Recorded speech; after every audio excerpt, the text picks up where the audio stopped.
I've been doing this now, moving into my 8th year of the National Paediatric Diabetes Audit. One thing that strikes me is my title slide just gets bigger and bigger every time, and there's really not much room left on it for anything else, so I can't do anything else. I'm going to, the title's slightly wrong because I put the update on audit activities and Holly's already covered that. It's not really talk about updates. I'm going to talk about international perspectives because this really interests me and how we can learn from what's going on internationally to drive quality in our own services along with data from the audit. So your audit data is being used in some of these international studies, and I'll tell you when that it has been included. But this little cartoon, I always like this because this is really the only reason we do this audit. It's to drive quality. It's to improve what's going on a day-to-day basis in your clinic. So you are, this little man here, is sitting in your clinic, pushing this great wheel, this PDSA cycle, up and up all the time, trying to improve performance, improve quality, improve the life for children with diabetes. That's really the purpose of this audit, it's to drive. And every so often, if you're like me, you have to shove in this wedge here to try and stop yourself rolling backwards because it's very easy to do that, and think of what you're going to do for the next stage to get a little bit higher up this arrow. So when we talk about data, there are lots of different levels of data and how you can use it to drive your services. So the patient level data, I'm not going to talk about really. This is what you do in your clinic. This is your DiaSend download or whatever you use. This is how you advise your patients on a day-to-day basis on blood sugars, ketones, etc., how to manage intercurrent illness. And then we come to what is the clinic and centre levels. This is when you start submitting data to audit and how it might be used to feed back to you. Where do you benchmark? Where do you sit amongst others? Are you feeling comfortable where you sit or are you not? So this top one is what happens in Sweden. I quite like this sort of target approach. So if you're hitting bullseyes, so each of these prongs here is a different element of what you of performance. Is H1C less than 57, greater than 80, blood pressure measurements. If you're sitting with your dot on that spoke in the middle there, you're doing quite well, you're hitting the bullseye. Whereas if you're sitting in this outer ring, you're not doing so well. So it's a very good at a glance view of your clinic performance. So we've been working with the CSQM. I'm not going to say too much about that. That's the lower point in the lower picture. CSQM is clinical service quality measure. And we've been commissioned to try and produce a single measure which will tell you about the quality of your centre. Now, of course, that's virtually impossible to do with any complete accuracy. But what we've done is to take 3 measures, so how you complete your processes of care, healthcare checks, your H1C outcomes, and your organisation based on peer review. And we sent this information out to you a few months ago. It hasn't been published in the public domain as yet, but the plan is in the future it will be, and we're still negotiating that with NHS England. So parents will be able to see how you perform against others. Then we come to network level data. You all sit in a network and you all have your lovely network meetings 3 or 4 times a year where you should be discussing data, and I'll just show you a little bit. This is taken from the Wales registry, the Wales network. So this is HbA1c for all the 14 centres across Wales. Each of those lines is a centre, and you can say we're quite pleased with ourselves because over the last 6 years we've moved from a variance of over 15 millimoles per mole difference between the best and the least well-performing centre to now being only 8 millimoles, and we've improved year on year. So this is sort of data that drives you forward to continue to improve. And then we come to quite exciting country or national data. So these are 3 different country level data collections. So we are Audit down here, bottom left hand corner, can't remember what. So this is Audit here, whereas a lot of other countries use registries, and we could have a debate about what the difference is, but this is the very famous German Austrian DPV registry, and the Type 1 Diabetes Exchange in the USA, which is, of course, is not a complete coverage of the USA. It is selected centres who participate, but it's getting bigger and bigger all the time, and the number of children in it, of course, is quite large. And then you can start to use data from those countries to bring it together into international studies, international benchmarking studies. And it's very nice when you get to the end of all that and you start publishing papers, and here's 2 of them, and I'll mention some of the results from these a little bit later on. Are we ready for global data? I think probably not. This is from the International Diabetes Federation. This is the world map of the estimated number of new cases of type 1 diabetes per 100,000 children per year. So there are big areas of the world in the grey here where there just is no data at all. There are areas with these dark blue, light blue and orange where the incidence is probably too low to be believable, and therefore the data completeness is lacking. And it's probably only when you get into the purpley type countries where the data quality is beginning to be good enough to compare. So we're not quite ready to have a global registry or global data analysis. Of course, it takes quite a long time to get from collection of data over years to producing nice international benchmarking type studies. So this is the ontogeny, if you like, of some of these registries, and it's not absolutely complete. We go back to 1980 through to the current day. So as far as I know, I think the Scottish Study Group were one of the first registries back in the 1980s, and in Wales we followed that some years later in 1996. We just had our 21st birthday for that. The German-Austrian registry started in the 1990s, and that was followed by the Nordic countries a little bit later, Denmark and Iceland and Sweden in 2000 and Norway in 2006, and they have a very comprehensive registry now. The NPDA in England and Wales started in 2003. Some of you in this room will remember it back to that stage. It wasn't really complete participation until about 2010. Type 1 Diabetes Exchange is fairly new off the mark. That's 2010. That started. It's getting bigger and bigger. And the Australasian Diabetes Data Network started in 2012. And then if you look at what sort of outputs we're getting from some of these datas, well, some of the early outputs were about comparing centres of reference rather than the whole country. So Cherry will correct me if I say this wrong. The Videra study in 1994 were a group of individual centres across lots of different countries who wanted to benchmark themselves. And I'll show you one output from that in a minute. Sweet, anyone here from data for Sweet? So we think there's probably 1 or perhaps 2 centres in the UK who submit. Again, this is international benchmarking, but individual centres rather than countries.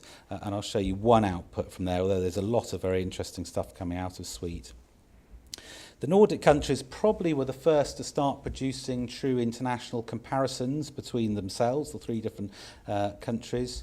And then Johnny McKnight produced what I think is probably the first paper where there was a true international comparison. The data was all analysed by one person, collected all the data across many countries, and I'll show you that as well. And then in the last couple of years, there's been a flurry of international benchmarking comparisons, and I think we're going to see a lot more of that over the next few years. But it does take that time from collecting data longitudinally to be able to get some international benchmarking from it. So let's start with our own home territory, if you like. This is the median HbA1c across the last 10 years or so. So we see back in 2010, we were really doing nothing at all. We were dead in the water just with his H1C, which was pretty poor compared to other countries, and it wasn't going anywhere. And over the last few years, we've seen a steady downward trend. So this is where we are in 2016-17. Not quite the gasp we got last year. It's still on a downward trend. Okay, 0.5 millimole per mole. You might think, well, that's not very much, but it's still on a downward trend. It's probably the same as was happening in the DPV database 15 years ago in Germany, Austria. They were going about 0.5 millimole per year on a downward trend. As long as we keep that going, then it'll continue to improve. And as you can see, if you look at that yellow line, there are ups and downs around that between individual years. So I'm still enthused that we're making progress. Lots of high-level strategies that have gone on to drive some of that. Networks, tariff in England, quality assurance programs, delivery plans, etc. And Sue will come and talk a little bit about QI and QA in a minute. I'll come back, I'm going to talk about disclosure as well, which is, I think, made quite a big difference back in 2010. We suddenly started to unmask who you were, and it became uncomfortable if you were sitting down the bottom. So what about targets? So this is the latest figures for targets. This is 2010 all the way up to 2016. So the blue is less than 58, the grey is greater than 80, and we can see over the last 6 or 7 years there's been an almost doubling in the number of children with good, so-called good diabetes control, less than 58, and a halving of those in the poor bracket. So that is excellent. That is really good news. We've got some way to go, because this is Sweden over here, and Lena will tell us about Sweden in a minute, but this is Sweden over here. So in 2016, now the yellow bar is less than 56. So it's even lower, and over 50% of children will have an HbA1c less than 56 in Sweden. So we've got a little bit of way to go to get there. But if you actually look at the Swedish model, it's actually over the last 4 or 5 years that there's been that dramatic improvement just in this area here, and Lena will tell you a little bit about, will tell us a little about how that's happened. De-anonymisation, I think, has been a really good step forward. This is on the left-hand side is all the centres in Sweden lined up, if you like, from best performing centre right down to the least well-performing centre, and it feels a little bit uncomfortable if you're sitting down here and you want to try and move up the ranking. If you go onto the results online for our data, you can now see where you sit amongst others. So I can show my own data here. This is me. I'm not sitting in the best position, but I'm in the middle there, along with many other units, and I can identify other centres within my network, these blue circles here, and I can identify other centres throughout England and Wales. So I can find a centre equal size to me, phone them up and say, can I come and see how you run your service, because I need a little bit of quality improvement. So I think this has been very helpful.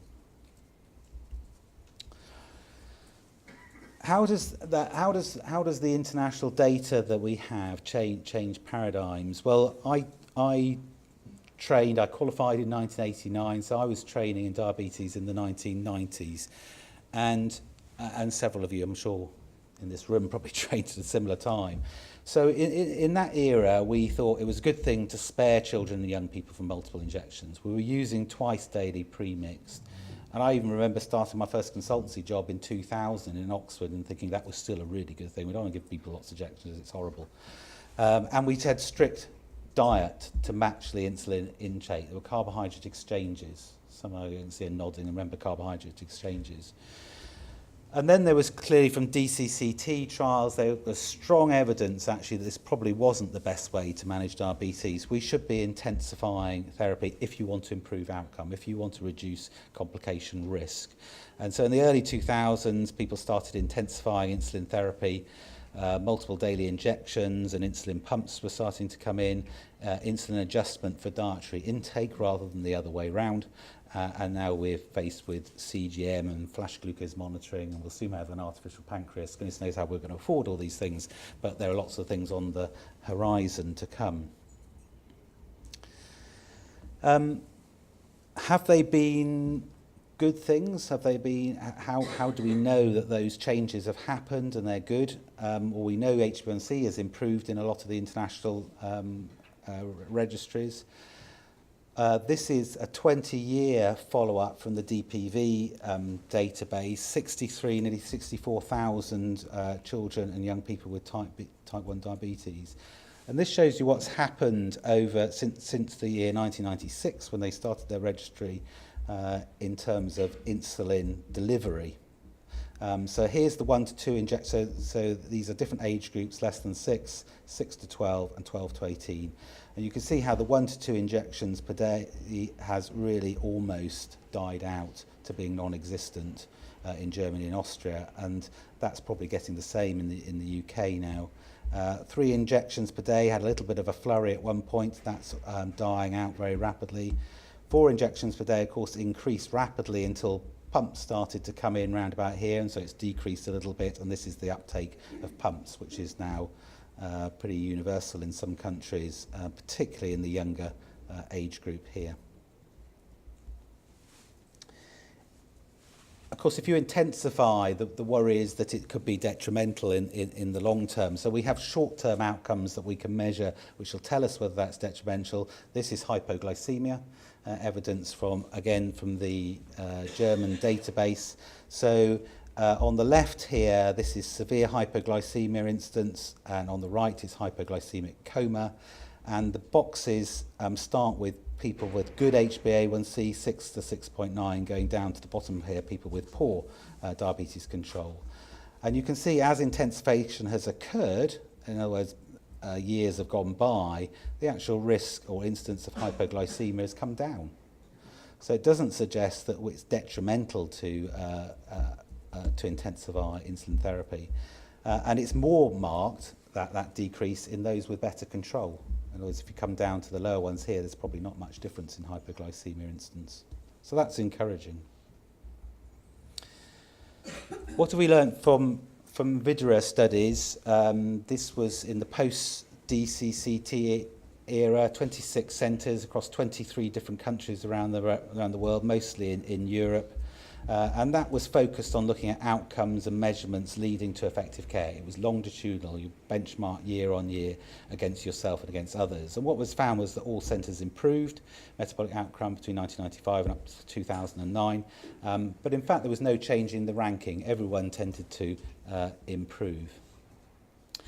I've picked out one study from the video. There are lots of them out there. I picked out one which I think is quite important. This was target setting. We all target set nowadays, but where did that all come from? A lot of it actually came from this very famous paper. And what the VIDRA study did was they looked at the HbA1c outcome for each of the centres that were participating. So down the left-hand side of this data is the average HbA1c ranging from 7.4 to 9.1 for different centres. And then they went to the centres and asked them what their target was. If you said your target was less than 7%, you tended to achieve somewhere pretty close to that. That was 100. Whereas if you said your target was 8 to 9%, that's what you tended to achieve.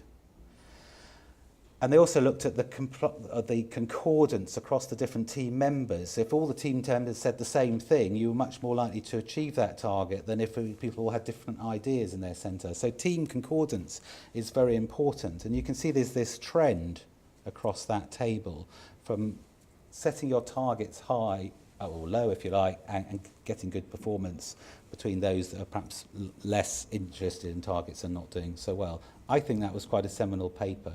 I think it's driven target setting in this country anyway. Sweet, I'll show you a little bit of just one output from Sweet. So Sweet is, I think certainly over 50 centres now from 20 or 30 different countries around the world. You can see the world map there. Again, it's a unit level benchmarking exercise. One of the worrying things to come out from Sweet, I think, and there are lots of things, this is one I've just picked out, is about BMI. We are intensifying insulin, but we're making children with type 1 diabetes fatter. And I hear lots of people around the country saying this. They're beginning to notice it even clinically. So this is the percentage above the 85th centile for BMI. It should be 15% if it's absolutely correct. And you can see every single centre participating in Sweet has got a higher level than 15%, and some here almost up as far as 50%. Is that the same in the UK? Well, it is from our audit data. So this is the blue line here is the background 1990 population spread, and we can see there's a shift to the right over years of the audit, showing that children with type 1 diabetes tend to be slightly heavier. People say to me, but that's just everyone is heavier, which they are, of course, but if you compare this to the annual, what's it called, the collection of BMI data at school entry, children with diabetes are fatter than those children. So it is a worry that you're exchanging better control for something which might impact on your macrovascular outcomes in the future.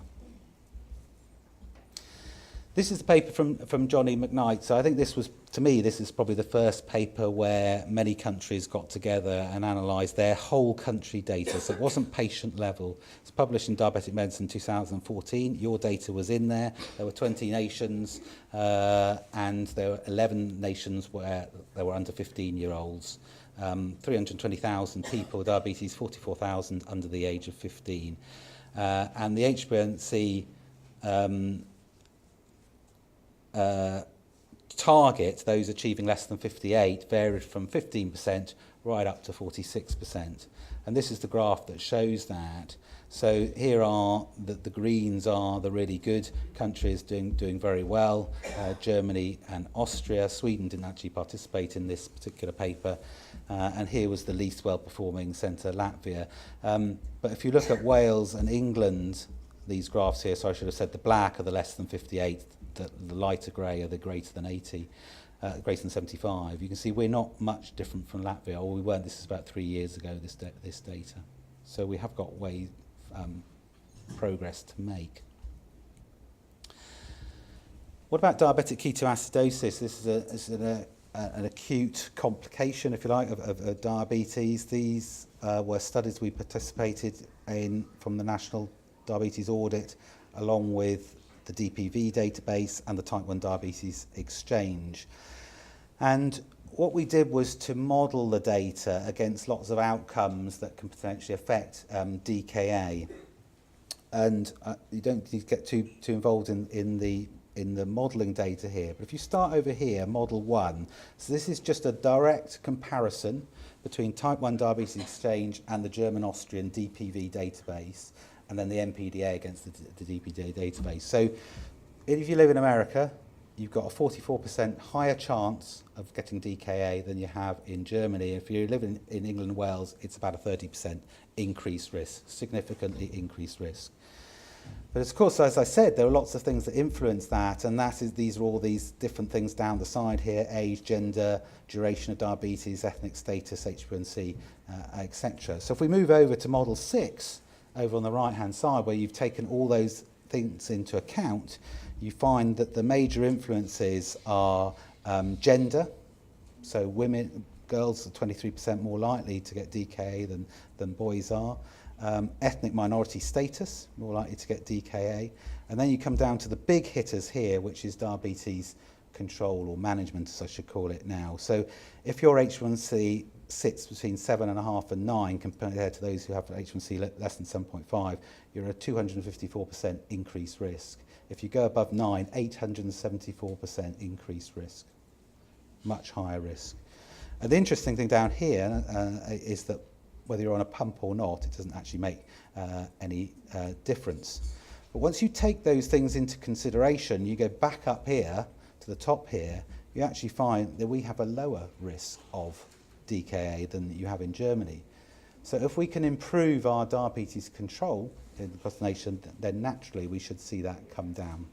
That's a quite clear message. It sounds simple, but that's borne out by that international data. The complication, the admissions report, which was published last year, which Holly referred to, over 6,000 admissions. I've just come back to the pump issue, because this was a surprise finding down the bottom here, that, well, I thought it was a surprise until I started talking to people about it. There was a 27% increased risk of DK admission if you were on a pump. I thought it was surprising. When I talked to people out around the country, they said, I don't think that is surprising. That's what we see. And the same across some of the international conferences I've been to, people have said that they see that as well. So this is a slight worry that we need to make sure we pass that information on to our patients who are on pumps, that there is an increased risk if they're not managed appropriately. So a little bit more on pumps while we're here. So this is the usage of pumps across the 3 different registries I've spoken to. Germany, Austria, Type 1 Diabetes Exchange in the States, and the NPDA. This was a couple of years ago, and I'll update you on what's happening in the UK in a minute. But you can see our use of, across the different age groups, our use of pumps was probably about half what was happening in Germany and what was happening in America. And if you look down bottom left hand, should just put up there, we also had poorer diabetes control. This is H1C compared to those 2 nations. But if you break that down into those who are on insulin, who are on pumps in the middle, and those who are on injections, we're just as bad with both. So it's not as if we're using pumps and we're creating patients who are doing as well as they are in Germany. They're not doing as well. So we're not managing pumps as well as they do in other countries. We're not managing insulin injections as well as they do in some other countries. Where are we at the moment with pump usage? This is 2016-17, so this is hot off the press. So the left-hand 3 graphs here are multiple daily injections. The right-hand are insulin pump usage across different age groups. So you can see collectively there is a gradual increase in pump usage. It's now around about 35% of all children. It's more so in the under 4s here. But for every age group, there's a steady increase in pump usage. This is data that's going to come out in the report this year on HbA1c by regimen. So insulin pumps, as people might imagine, seem to do better, 62 millimoles per mole on average compared to 4 injections a day of 66, about a 4 millimole difference. But of course there are lots of confounding factors, which you'll know from your clinics, as to who is offered a pump or who uptakes a pump and how they manage it. So we've tried to look at some of those in the audit. So this is about deprivation. So this converts postcode into a deprivation index, and you can see there is a change in the usage from those living in the most deprived areas over here to those living in the least deprived areas.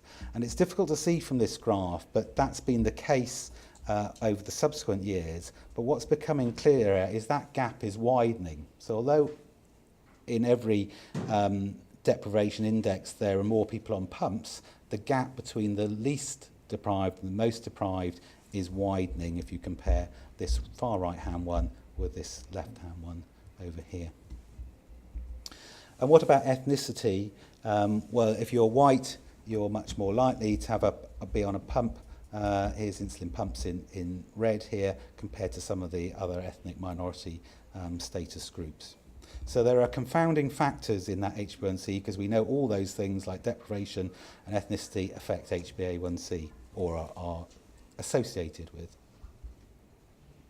And then let's look across the whole country. Are our top performers all using pumps?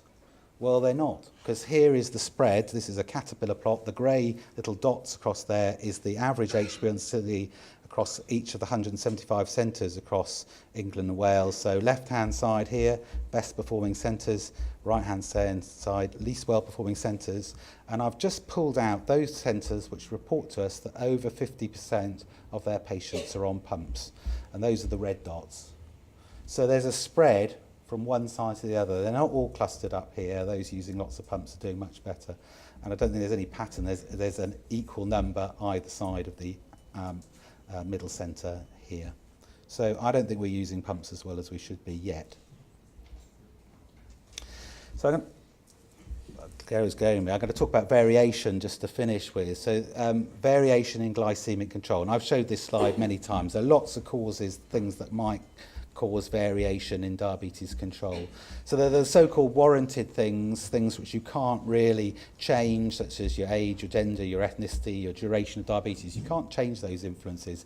And we know from the audit data they would account for about 10% of the variability in HbA1c outcome.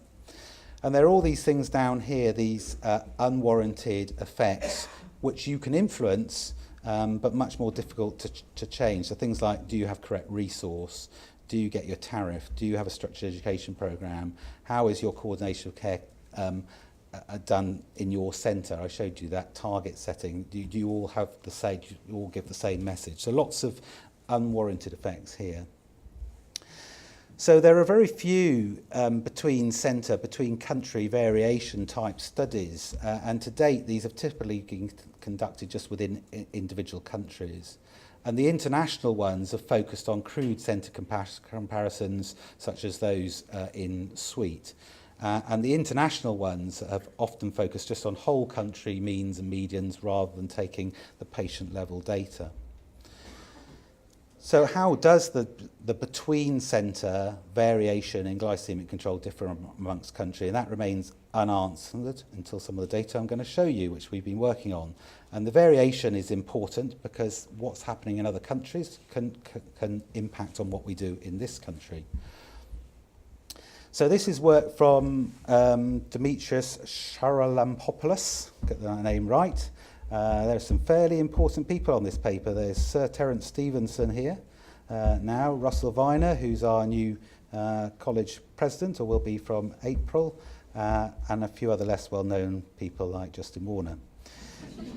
So this is your data. This is 2013-14 data. So things have changed a little bit, but in general, the line-up of units is the same. So these are lined up, centre-lined up for average HbA1c, which has been adjusted for case mix, so using ethnicity, duration, etc.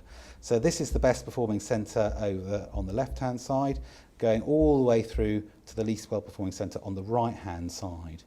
And I think what you can see is, I put those red lines in, is as you get less well-performing, the variance in your H1C gradually gets bigger.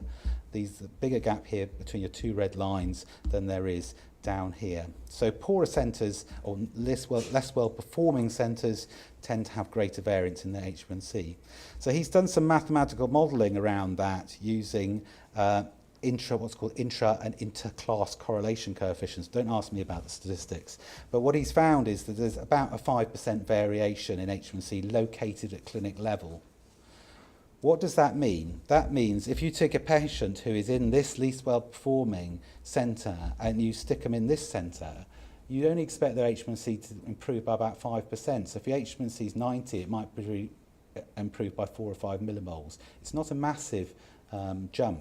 And it's sort of demonstrating that really, if we're going to improve diabetes control management, we need to across the whole country, not just pick the least well-performing centres on the right-hand side here. So he's now gone internationally with this analysis, and now across nearly 65,000 children with this international collaborative using the Nordic countries, Sweden, Norway and Denmark, the Type 1 Diabetes Exchange, ourselves here in this, and the German-Austrian collaborative. And this is the distribution of HbA1c after risk adjusting the centre. So I'll just go through each of these countries very quickly. So this red peak here is Sweden. So you can see their average, they've got a very good average HbA1c, but the centre spread is quite small. There's only about 10, 12 millimoles between the best performing centre and the least well performing centre. If you look at this blue line here, this is Germany,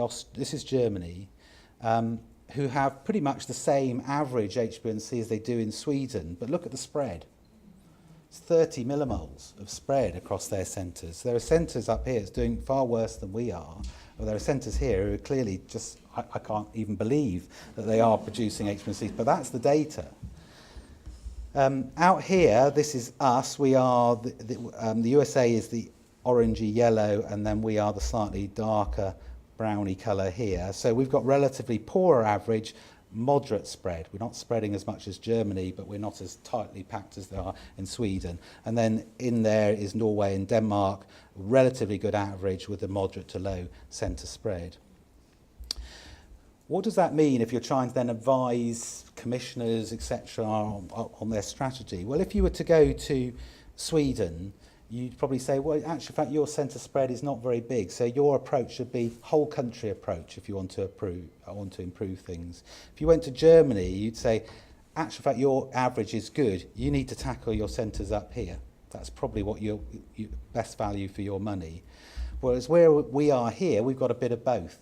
So we need to tackle centres here, but we also need to do a whole country approach in terms of quality improvement. So I am going to finish now, Holly. So here are just a few conclusions to take away. So I think there's great advantages to this international data sets driving quality. It allows outcomes to be monitored over time, both cross-sectionally and longitudinally. It drives improvement through collaboration and permits benchmarking across countries, and we can learn from those other countries. It makes you feel uncomfortable if you're down the bottom there, and it makes you want to improve, makes me want to improve. There are always pitfalls in any of these. Data quality is not always perfect. Case mix adjustments between countries are different. They have different definitions of things like ethnic status and deprivation. And it doesn't take into account some of the cultural differences and beliefs there are between individual countries. And you can also lose data in large data sets. So just a few acknowledgements. It's nice for me to stand up and give this talk. I don't do this without I don't do this on my own. I have help from lots and lots of people. So particularly the RCPCH team over here. I keep having to change this slide because you keep coming and going. But I think I've got the most up-to-date one, although Nayan has now left the RCPCH. The project board, the advisors from the dataset working group, and all the international collaborators who've helped produce these studies. Thank you.